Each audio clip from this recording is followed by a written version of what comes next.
एक JPC ज्याला joint parliamentary committee आहे,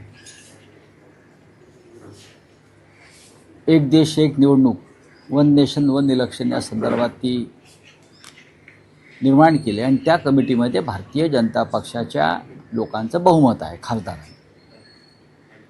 त्याच्यामुळे इतर पक्षाचे जे सदस्य आहेत त्यांनी कितीही वेगळी भूमिका मांडली की हे लोकशाही विरोधी आहे, संविधान विरोधी आहे, संघराज्य जी आपली रचना आहे त्याला हे मानवणारं नाही, हे त्या बैठकीमध्ये त्या मीटिंगमध्ये अनेक खासदारांनी आपलं मत व्यक्त केलं आहे. तरीही बहुमत पाशवी असल्यामुळे त्या कमिटीत BJPचं ते त्यांचा जो अजेंडा आहे तो रेटून न्यायचा प्रयत्न करत आहे.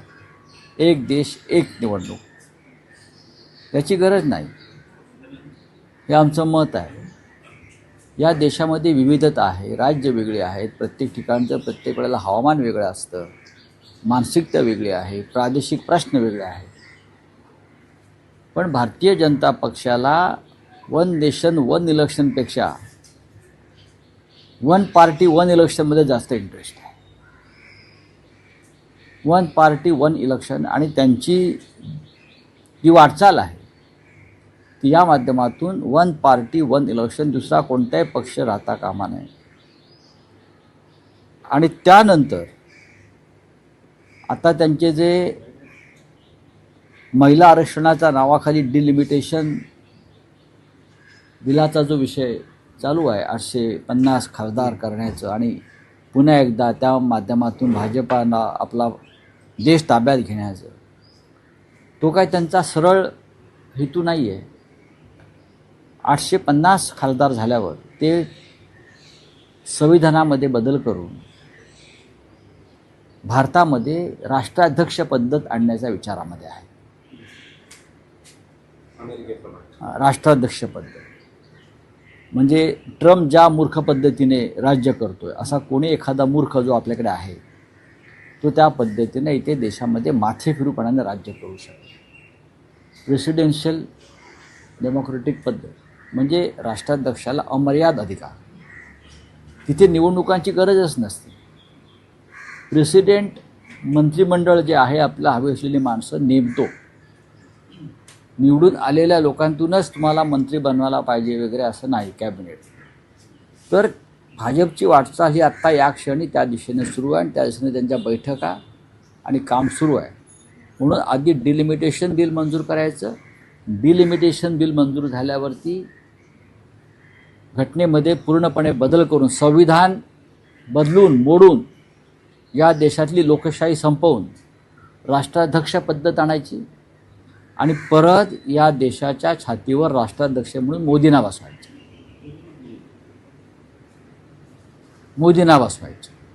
अशा पद्धतीची वाटचाल लोकशाही मोडण्याच्या दिशेनं सुरू आहे.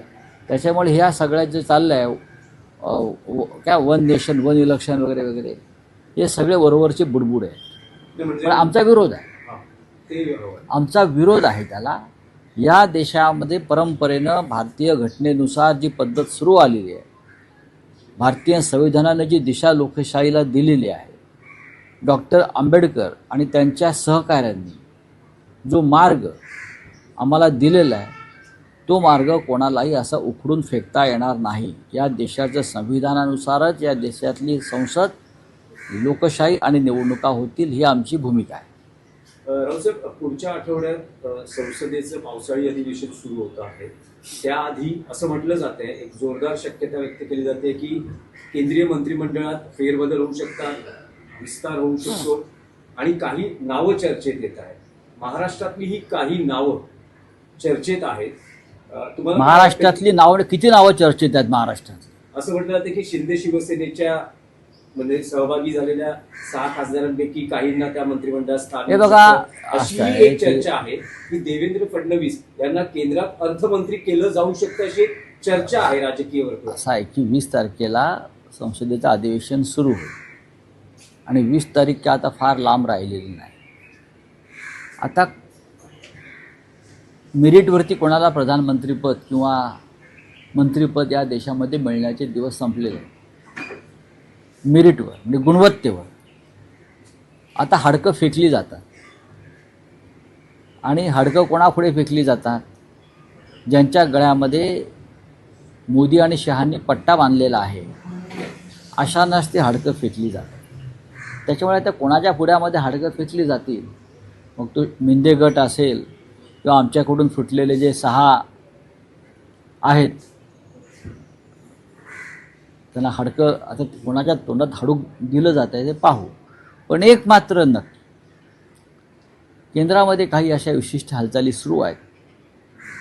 केंद्रीय मंत्रिमंडळामध्ये काही महत्त्वाचे फेरबदल करण्यासंदर्भात पण गेले अनेक काळापासून सुरू आहेत. त्याच्यात अर्थमंत्री बदलले जातील, कोणी म्हणते परराष्ट्र व्यवहार मंत्री बदलले जातील, कोणी म्हणतात राजनाथ सिंग यांनाच घरी पाठवलं जाईल. अशा प्रकारच्या बातम्या चर्चेमध्ये आहेत. आणि मग महाराष्ट्रातून देवेंद्र फडणवीस हे सातत्यानं केंद्रात जातील, केंद्रात जातील, केंद्रात जातील असं म्हटलं जातं. आता केंद्रात जातील म्हणजे काय करणार? आमच्या त्यांना शुभेच्छा आहेत की 2029 पूर्वी जर तुम्हाला पंतप्रधान पदाची संधी मिळाली तर महाराष्ट्राला आनंद होईल मराठी माणूस झाला म्हणून. माननीय उद्धव ठाकरे साहेबांनी पण त्यांना त्या प्रकारच्या शुभेच्छा दिल्या. कारण 2029 नंतर भाजपचं राज्य इथे येणार नाही आहे. त्याच्यामुळे जे काय करायचं आहे ते 2029च्या आधीच तुम्ही करा. 2029 नंतर ना मोदी राहतील ना अन्य कोणी राहणार.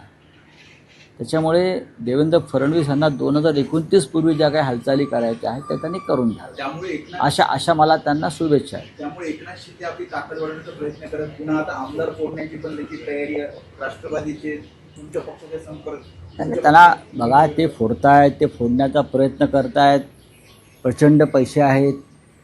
पैसे त्यांच्या दरेगावातल्या शेतामध्ये उगवत नाहीत. ते पैसे काय ते मिसिंग लिंक 2,500 कोटीचं ओव्हर बजेट, म्हणजे लुटलेलेच पैसे आहेत ना हे. अशा पैशातून आमदार खासदार विकत घ्यायचे हे त्यांचं धोरण आहे. आणि हे अशा प्रकारची माणसंही देशाला घातक आहे. राजकारणाला नाही, देशाला घातक आहे. देशाच्या अर्थव्यवस्थेशी खेळ करणं म्हणजे हा एक आर्थिक दहशतवाद आहे.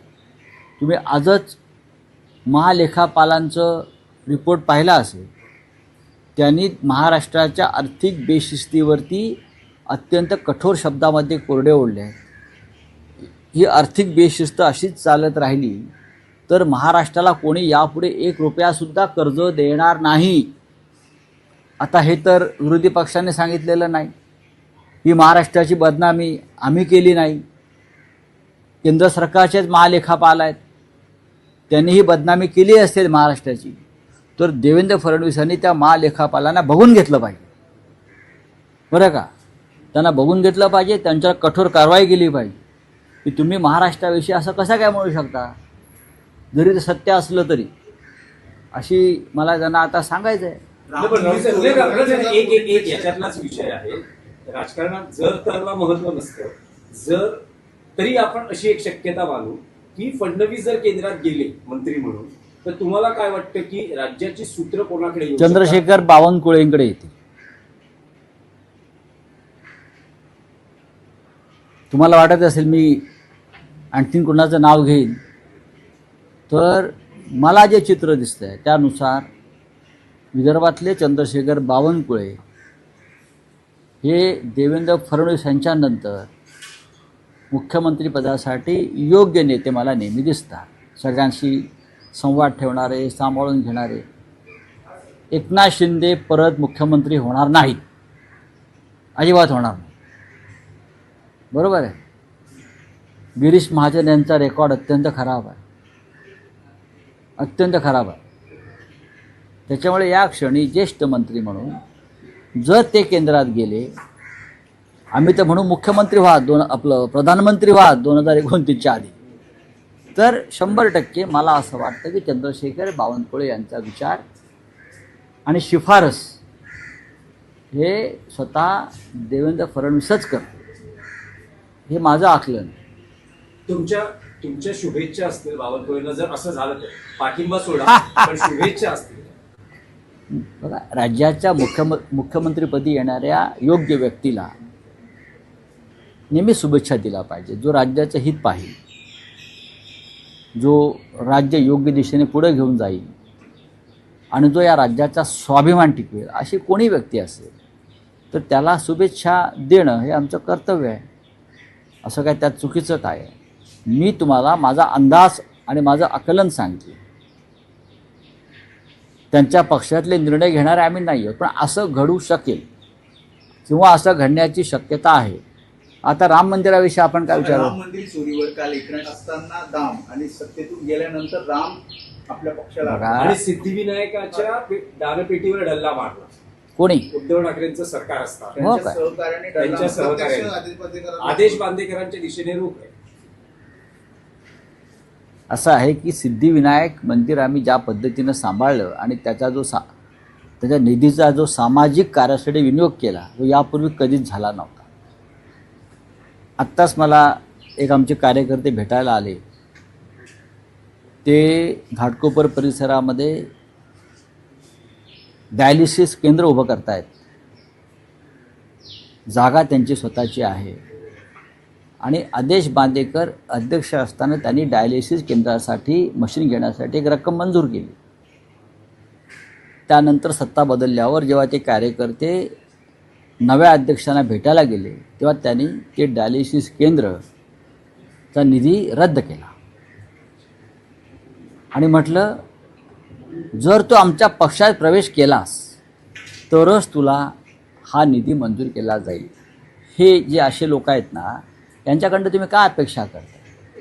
सिद्धिविनायक केंद्रातनं सिद्धिविनायक मंदिराच्या न्यासानं आदेश बांदेकर, संजय सावंत हे सगळे लोक असताना जेवढं उत्तम काम केलं तेवढं कधीच ते काम होऊ शकलं नाही. आता राम मंदिराचा विषय काढला म्हणून तुम्हाला सांगतो, 18 जुलैला शिवसेना पक्षप्रमुख नागपूरला रामरक्षा आंदोलनात सहभागी होण्यासाठी येत आहेत. राम मंदिर लुटीच्या प्रकरणामध्ये जो देशात असंतोष आहे, आजही मुख्य आरोपी पकडले गेले नाही, आजही ती लूट सुरू आहे आणि स्वतःला हिंदुत्ववादी समजणाऱ्या संस्था आणि संघटनांनी पुरस्कृत केलेले डाकू आणि चोर आजही अयोध्येमध्ये आहेत. त्यांनी राम मंदिराची आणि रामाची पूर्ण बदनामी केलेली आहे आणि म्हणून शिवसेनेनं रामरक्षा आंदोलन जे सुरू केलं आहे त्याचं एक पहिला टप्पा मुंबईत पार पडला. दुसरा टप्पा महाराष्ट्राच्या उपराजधानीमध्ये 18 तारखेला स्वतः शिवसेना पक्षप्रमुख, युवा सेना प्रमुख आदित्य ठाकरेजी आणि असंख्य आमच्या मुंबईतले सुद्धा नेते जातील आणि विदर्भातले कार्यकर्ते आणि रामप्रेमी जनता या राम रक्षा आंदोलनामध्ये सहभागी होतील 18 जुलै 4:30 वाजता. चला, महात्मा फुले जन आरोग्य योजनेतील घोटाळ्याबद्दल मला माहिती साहेब, आणखी एक विषय होता की नाशिकमध्ये ठाकरे गटाच्या नगरसेवकांना संपर्क साधला जातोय. 15 पैकी 5 ते 6 नगरसेवकांना काही कोटींच्या विकास निधीची आमिष दाखवली गेली. काही कोटींच्या विकास निधीची नाही, काही कोटींच्या लाचेची. गेल्या 1 महिन्यापासून त्यांचे काही लोक मेंढ्यांचे बॅगा घेऊन नाशिकमध्ये फिरतायत. हे खरं आहे, घरोघरी जात आहेत, पण आमच्या एकाही नगरसेवकानं बरं का त्यांना घराच्या उंबरठा आपला ओलांडू दिलेला नाही, हे सुद्धा सत्य. बोलिये. राज्य सरकारच्या आर्थिक नियोजनावर प्रश्न तर उपस्थित केलेत त्यांनी, परंतु यासोबत जी लाडकी बहीण योजना आहे त्याच्यावर 3000 कोटींपेक्षा जास्त खर्च झालेला आहे. या संदर्भात राज्य सरकारने कुठल्याही प्रकारचं स्पष्टीकरण दिलं नाही. या संदर्भात खरं म्हणजे 85 लाखापेक्षा जास्त बोगस लाभार्थींना जो लाभ दिला ती गंभीर चिंता आहे. आता ही तुम्ही वसुली कशी करणार आहात? आर्थिक बेशिस्त यालाच म्हणतात ना.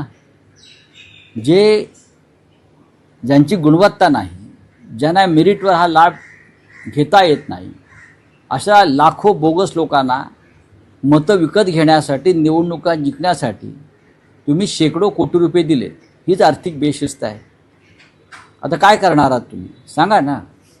ही बदनामी जी महाराष्ट्राची होते आहे आर्थिक बेशिस्ती संदर्भात, त्याच्याबरोबर खरं म्हणजे राज्याच्या मुख्यमंत्र्यांनी पदत्याग केला पाहिजे. इतका हा कलंक लागला आहे महाराष्ट्राला. बोलिये.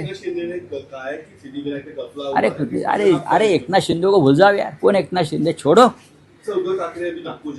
देखो, सिद्धिविनायक ट्रस्ट ये हमारे दिल के बहुत करीब है. ये मंदिर हमारे लोगों ने वहाँ इतना अच्छा काम किया है, गरीब लोगों को इतनी सहायता दी है, आपको मालूम है, जाकर देखिए आप।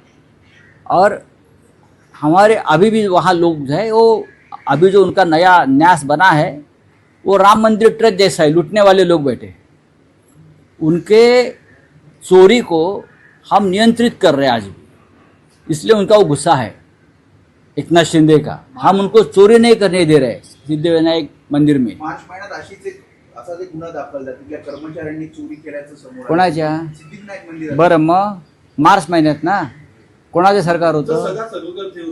अभी देखो ना, एकनाथ शिंदे को जाकर किसी ने बताना चाहिए। अब आपका चेयरमैन आया है वहाँ, तो आप उनके तरफ ज़रा उंगली दिखाइए। चलो, सर आपका नागपुर में दौरा है, उसका बताइए। उद्धव ठाकरे जी 18 जुलाई को नागपुर जाएंगे। राम मंदिर की जो लूट चल रही है उसके खिलाफ जो हमने आंदोलन शुरू किया है, मुंबई में शुरू हो गया है। अब उनका दूसरा आंदोलन है राम रक्षा आंदोलन, वो नागपुर में होगा। उद्धव ठाकरे साहब, आदित्य ठाकरे जी और पार्टी के सभी नेता 18 जुलाई को नागपुर पहुंचेंगे और आंदोलन करेंगे।